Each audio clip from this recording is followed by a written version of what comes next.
L'Union européenne va lever les sanctions sur la Syrie après avoir tenté d'en imposer à Israël. Jérusalem a réussi à empêcher la suspension de son accord avec l'Union européenne. Par conséquent, l'Europe des 27 se lance dans une révision du pacte conclu en 1995 en raison, selon la chef de la diplomatie européenne, de la situation à Gaza. Il ressort clairement de la discussion d'aujourd'hui qu'une forte majorité se dégage en faveur d'une révision de l'article 2 de notre accord d'association avec Israël. Nous allons donc lancer cet exercice et dans l'intervalle, il incombe à Israël de débloquer l'aide humanitaire. Sauver des vies doit être notre priorité absolue. L'accord régit les relations politiques, commerciales ainsi que les échanges universitaires. 9 pays se sont opposés à la suspension. L'Allemagne et l'Italie, deux pays influents de l'Union européenne, ont lutté pour obtenir une révision et non une suspension.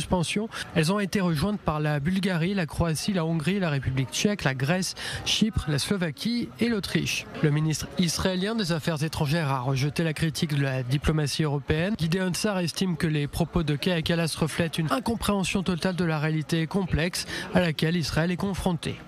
À l'initiative de la remise en cause des relations entre Jérusalem et Bruxelles, les Pays-Bas, le chef de la diplomatie néerlandaise, donne un début d'explication sur ses motivations. Je sais que Madame von der Leyen est une amie d'Israël et je me considère également comme un ami d'Israël. Je pense que Madame von der Leyen considère également qu'il est très important que l'Europe envoie un signal clair à Israël au sujet de l'inquiétude que nous avons en Europe, ainsi que dans nos sociétés, au sujet de la situation humanitaire dans la bande de Gaza et de l'intensification de l'effort de guerre israélien. L'Union européenne a également tenté d'imposer des sanctions sur des résidents des implantations. La tentative a été bloquée par un État membre. Hier, le Royaume-Uni a suspendu les négociations sur un accord commercial avec Israël. Londres a également annoncé de nouvelles sanctions et la convocation de l'ambassadeur d'Israël.